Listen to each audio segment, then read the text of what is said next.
A small piece of space, they call it junk, had been causing a big headache for NASA scientists. Houston is monitoring a piece of debris that could possibly pass in front of the International Space Station's orbit. Talking about this 6-inch square piece, this old satellite. The probability of it colliding with the International Space Station is within the red threshold. There is not enough time to seek shelter. Traveling at 17,000 miles an hour, if we were to hit the space station, it would really cause a very bad day.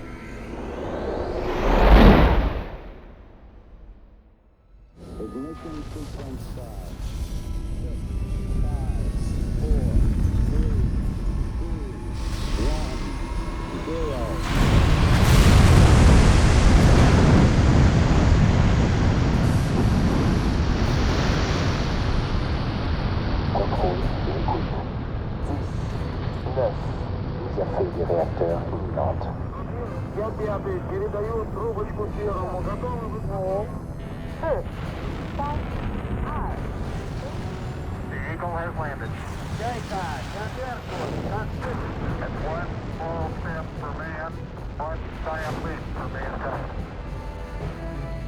After half a century of space exploration, we're now suddenly faced with what's long been a staple of science fiction. An orbiting junkyard of cast-off space debris.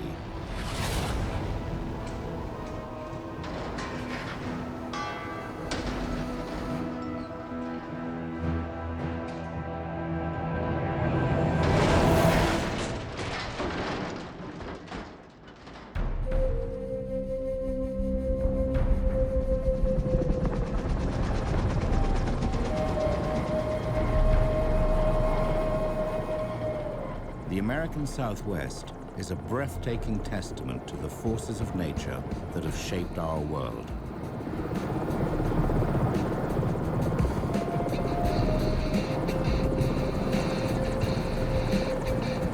Okay, we're coming up on it now.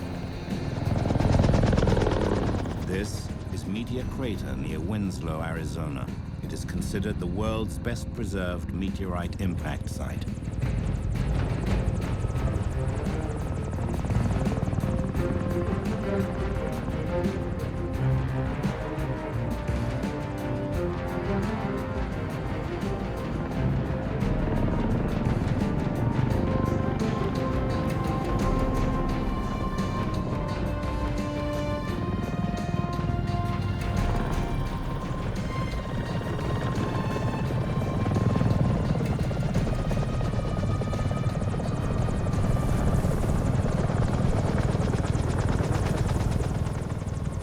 Meet Donald Kessler, retired head of orbital debris at NASA.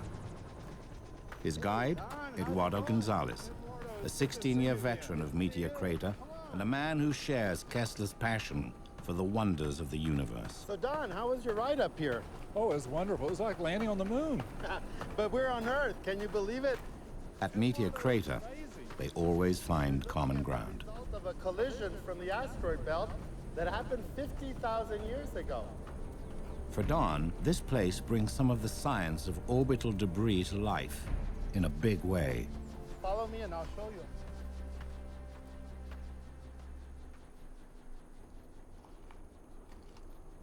Nearly 1 mile across, 2.5 miles around, and 550 feet deep, Meteor Crater is the astounding outcome of a nickel-iron meteorite hitting Earth with the energy of more than 20 million tons of TNT, creating all of this in just 10 seconds.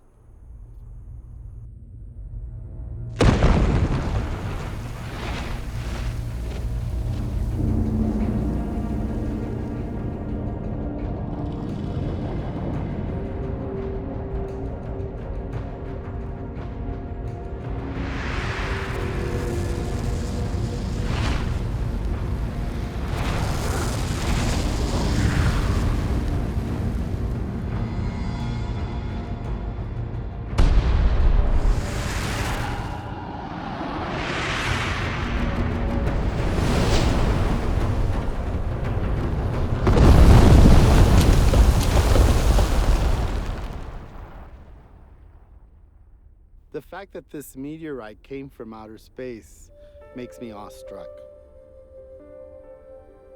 We're just seeing a small slice of the process that really made the Earth what it is.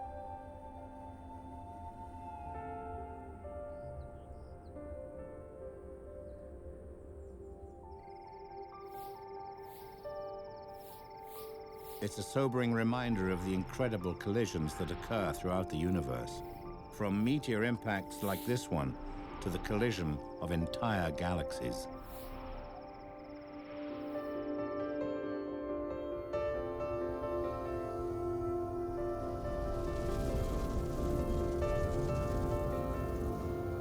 Throughout time, space collisions have occurred as part of the natural process. Scientists believe that billions of years from now, our own Milky Way galaxy and its closest neighbor, the Andromeda Spiral Galaxy, could collide and merge to create a new giant elliptical galaxy, spewing stars along the way. Incredible.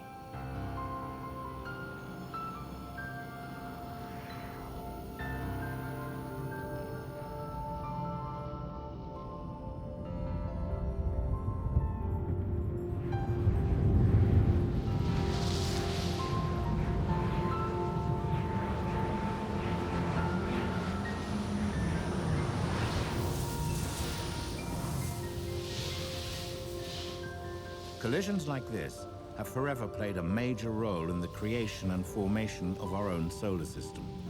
It's this natural process that concerned Kessler over 30 years ago.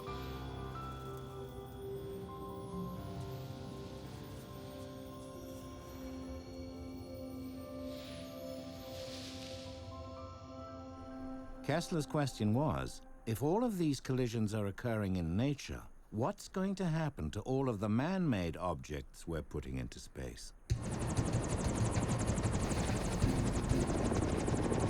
At the time, Kessler's thinking did not align with popular beliefs.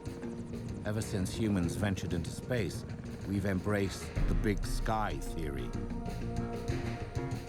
The theory holds that space is so big, you could launch anything into orbit and it wouldn't collide with anything else.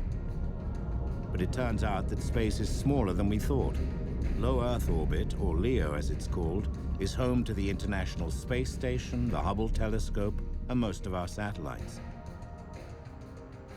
In middle Earth orbit, we find GPS and weather satellites.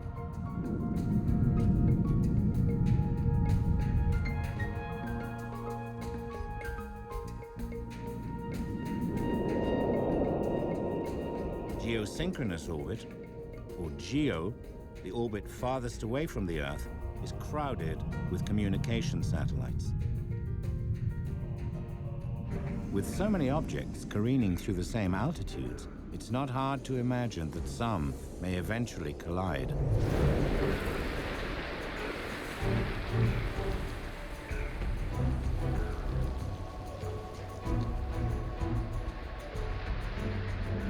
Known as the Kessler syndrome, Kessler's prediction stated that random collisions between man-made objects would create smaller debris that would become increasingly hazardous to spacecraft. The resulting chain reaction would create exponentially expanding clouds of debris. Even if we don't launch anything else into space, this orbiting belt of debris could very well alter space exploration as we know it.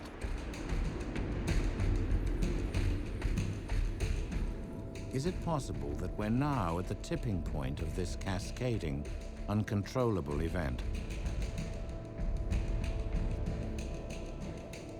Alarmingly, in the 3 decades since Donald Kessler's prediction, the amount of debris in low Earth and geosynchronous orbit has grown at a rapidly expanding rate into a minefield of discarded trash.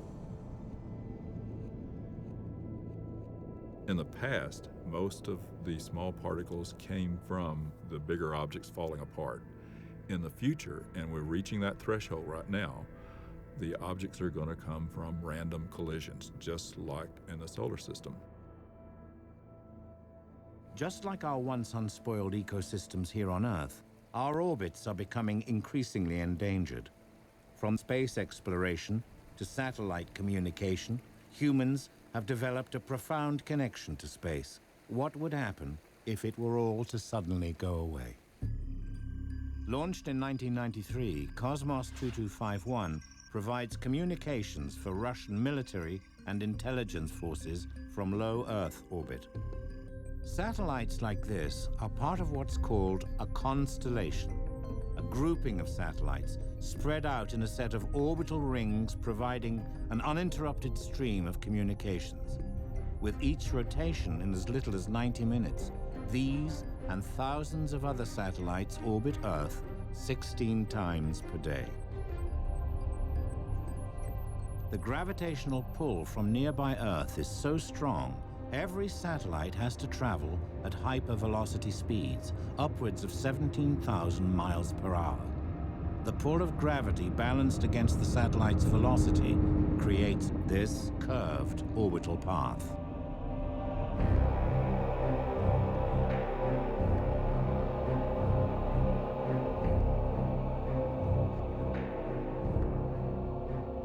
Satellites and their round-the-clock services are a fact of modern life. LEO is ideal for communications satellites like Iridium 33, which provides voice and data coverage for cellular telephones. With satellites like Cosmos and Iridium constantly crossing each other's paths, they often experience what satellite operators refer to as close approaches, two satellites passing within just a few short miles of one another. Amazingly, that can happen around 1,500 times a day. Space is indeed a busy place.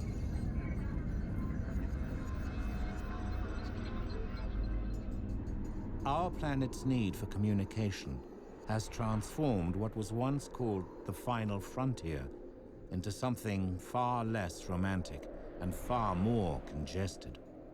Just 50 years ago, the boundaries seemed limitless.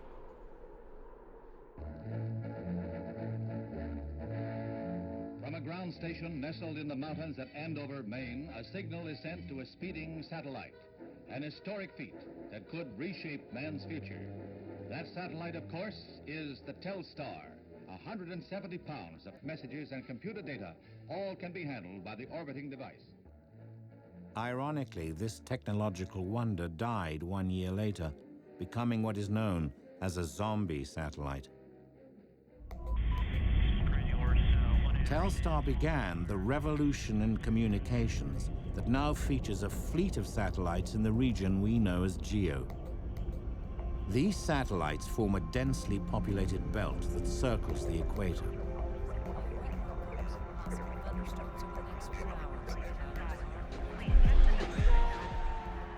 They facilitate most of the world's television, military, and internet communications. Because its orbit mirrors Earth's rotation, a satellite will appear to hover over a point on the Earth's surface. The result? 24/7 continuous coverage from air to sea to land.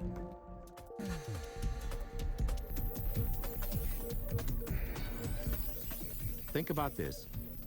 Here on Earth, when you download a music file, post a video, tweet, friend someone, or watch your favorite cable TV show, it's coming from GEO.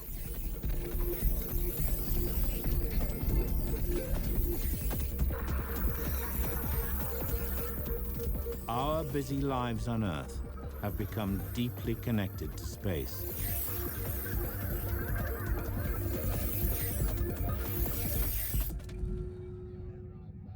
Just like a coral reef or rainforest, GEO is a limited natural resource. There's only one spot in GEO for each satellite to maintain position. Satellites may drift due to gravitational pull from both the sun and the moon, slowly changing their orbits. Enter station keepers, the traffic cops of space. They send signals commanding satellites to adjust orbits by firing up the onboard thrusters, keeping them out of harm's way. But no amount of station keeping would have altered the course of what was to become the largest debris-generating event on record. In early 2007, an anti-satellite missile test took place in Leo.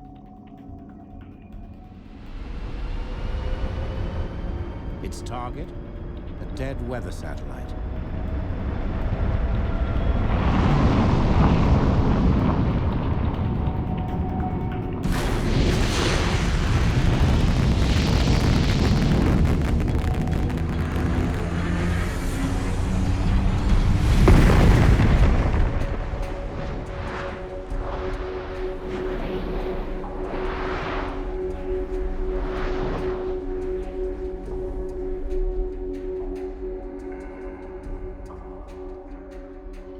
In less than 24 hours, the debris encircled the Earth, hovering at the original impact altitude of over 500 miles. High enough so that the pieces won't come down, but low enough so that they have the potential to affect almost all other objects in low Earth orbit, including the International Space Station. Today, as the debris cloud keeps growing, so does our understanding of it. The majority of debris from this one event will remain a hazard in our skies for centuries to come.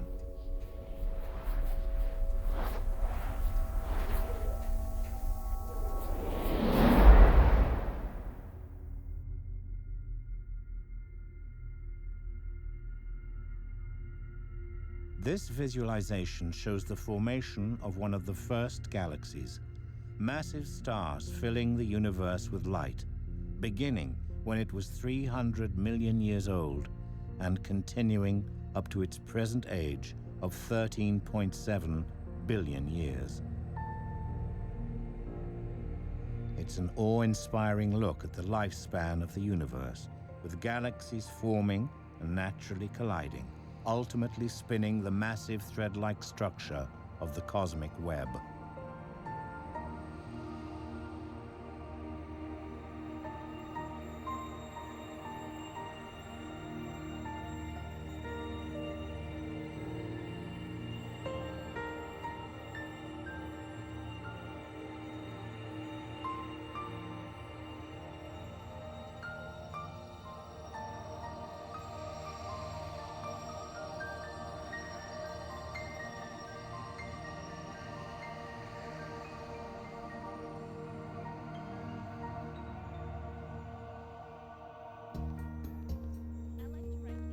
At Lowell Observatory, Don Kessler is guided by Kim Herman, postdoctoral associate.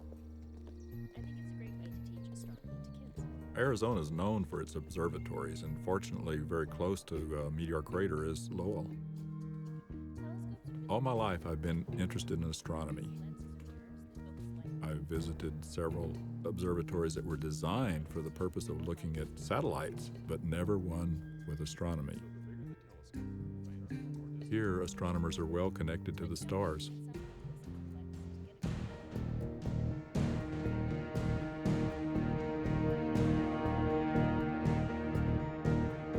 Bordered by a ponderosa pine forest 8,000 feet up, elevation and absolute isolation create a pristine sky for professional and amateur astronomers of all ages.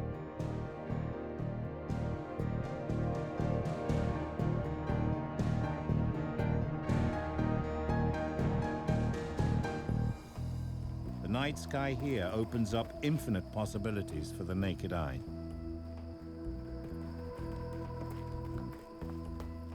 Here, the sky is so clear and so dark that we don't even need telescopes to see what's going on in the sky. Kim is using her smartphone to stargaze and know what she's looking at. And over there, Saturn should be coming out. When I think about Saturn's beautiful rings, I think of collisions in space and what Earth could look like millions of years from now. Over time, collisions would create more debris and, in turn, even more collisions.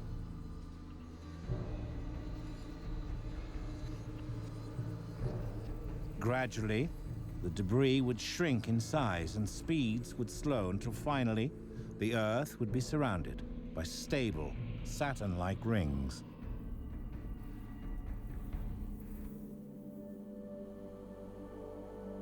When I look at the night sky, the first thing I notice is stars. The beauty of the universe is striking to me. The next thing I'll notice is meteors. If I see a meteor, I feel like I'm lucky because that also reminds me of these particles passing through space. Then I may notice something flickering and moving and realize that I'm looking at a satellite orbiting the Earth. Those satellites are there because we put them there. I may see another one traveling in the opposite direction. It could collide with the first one. Their paths do cross. An astronaut was asked this question, when you're in orbit and see these things in space, does that worry you? His answer was, I worry more about what I don't see. Our belief that what goes up must come down isn't always true. It's estimated that LEO contains 6,000 tons of space junk. And GEO is home to 400 dead satellites parked into a higher graveyard orbit where they will remain for hundreds of years. That's a whole lot of junk.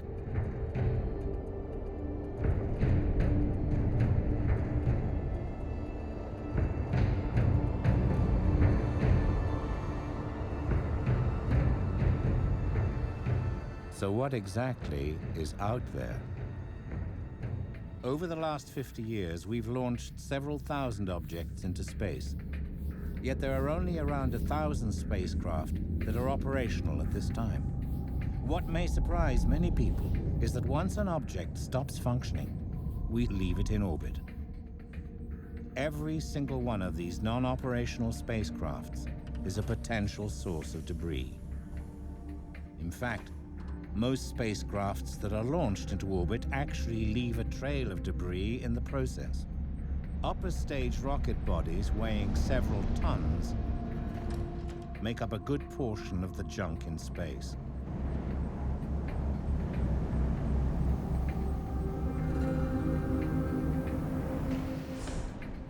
As do mission-related objects like cast-off bolts or O-rings. The rest are miscellaneous fragments, exploded rockets, leftover fuel, and the list goes on.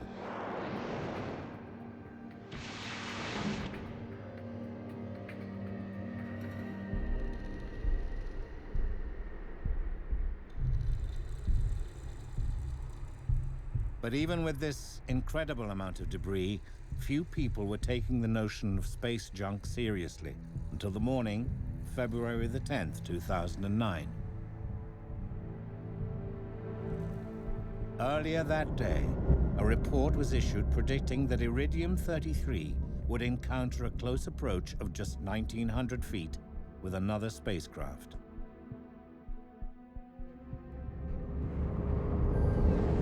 It's Cosmos 2251, traveling at the same speed as Iridium. Amazingly, this collision alert wasn't even among the top predicted for any of the Iridium satellites for the coming week. But at 4:56 p.m., the time predicted for the close approach, Iridium-33 went silent.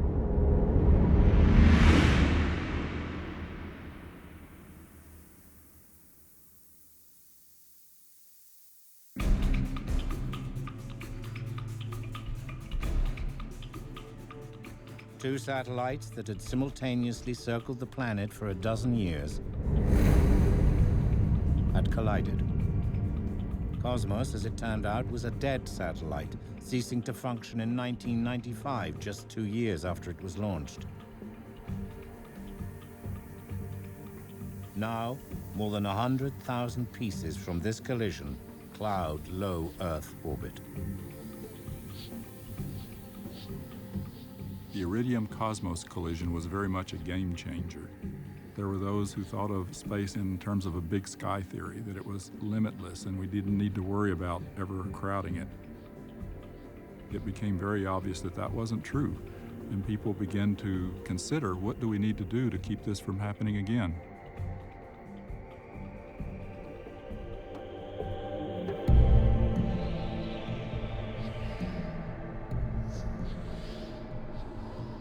Far from space, deep in the desert near White Sands, New Mexico, sits the remote hypervelocity test laboratory, where engineers are providing solutions required to advance space travel in the face of these gathering obstacles.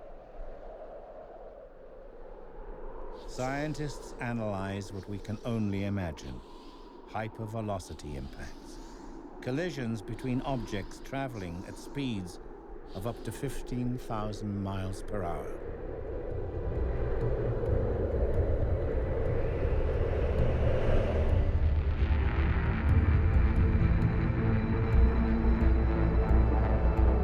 These scientific visualizations show a fragment no bigger than a BB, blasting through an aluminum plate, typically used to protect spacecraft.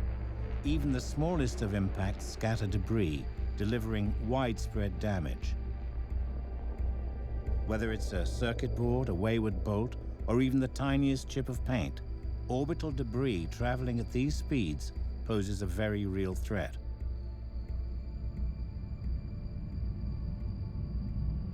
Because of this, the International Space Station features extra shielding, as shown in red, over the areas most likely to be hit.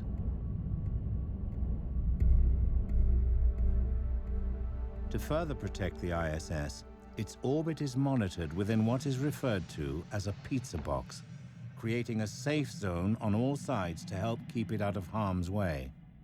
That's the job of the US Space Surveillance Network, where they detect and catalog man-made objects. Utilizing a vast array of radars and sensors, we're able to track thousands of pieces of space junk larger than a softball. Some of them, like rocket boosters, are the size of a school bus. But what's far more troubling is all the debris that can't be tracked.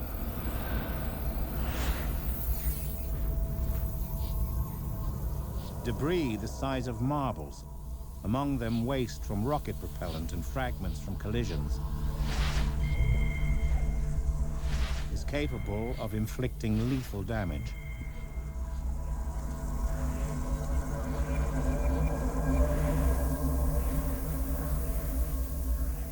Millions of particles the size of dots are far beyond detection. But the craters they produce on spacecraft are well documented.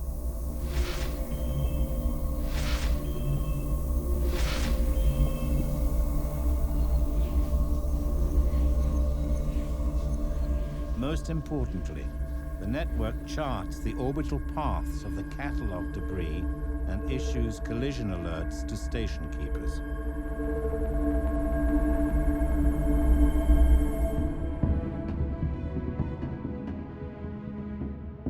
So where do we go from here? Forces of nature and natural collisions will continue to shape our universe. But man-made collisions? Perhaps those we can do something about.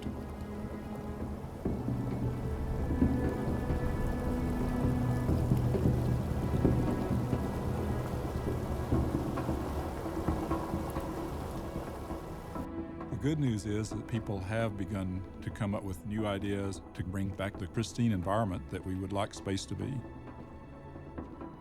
Scientists and engineers are developing breakthrough innovations to help us begin cleaning up space someday soon. The question is, how do we catch up to and capture debris tumbling through low Earth orbit at thousands of miles an hour? And then, how do we slow it down so that it falls out of orbit and burns up in the atmosphere? One fascinating concept involves the use of an electrodynamic tether, which would deorbit a spacecraft by generating drag through interactions between currents in the tether and the Earth's magnetic field.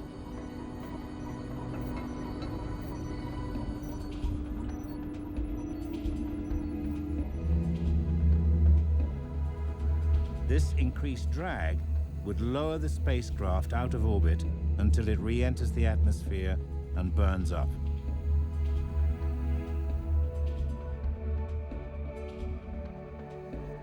we may also be able to capture debris with a net.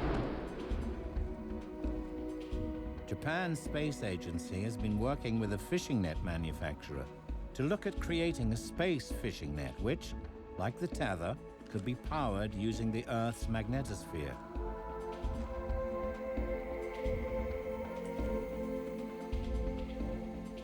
Imagine that. A centuries-old fishing tool might just become a brand new tool for cleaning up space.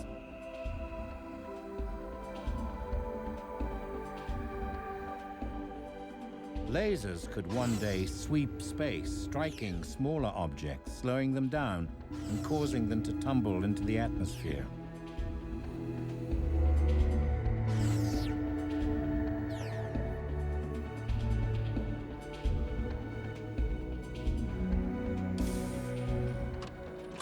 Solar sails could someday be part of the satellites we launch, helping them to deorbit once their work in space is done.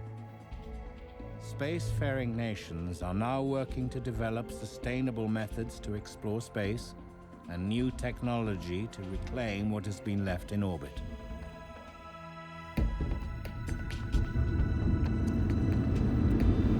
As we continue to launch our dreams into space, what if one day objects in space were located and captured by a garbage vehicle?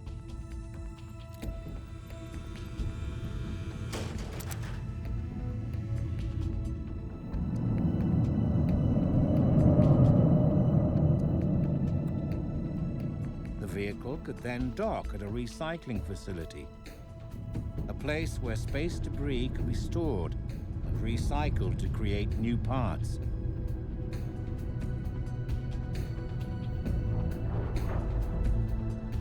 Imagine aluminum and fuel from centuries-old upper stage rockets recovered and poured into an industrial outer space post.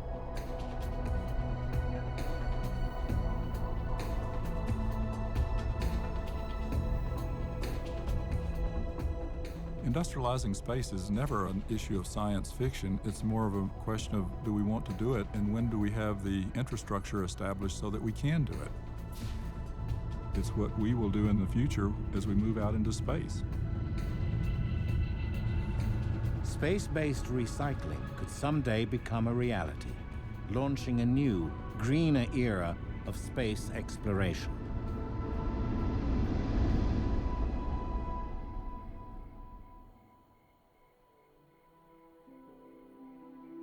For as long as humans have walked the planet, we've looked at the heavens to help us define our role in the universe.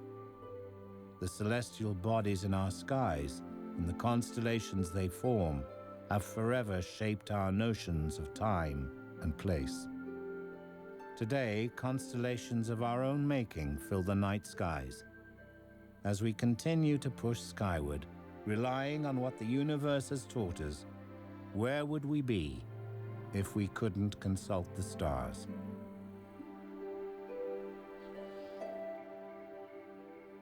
Growing up, it was my fantasy that I would get to see humanity spread off of the Earth and throughout the solar system. So, do I think this snowballing event will actually happen? I can't imagine, after dreaming and working towards spaceflight, and after 50 years of having achieved it, that we would ever cut ourselves off from space. That goes against everything that humanity's ever strived for. My legacy will probably always include being known as the father of space junk. What I hope that means is that we continue to maintain access to space and learn more about life and the environment.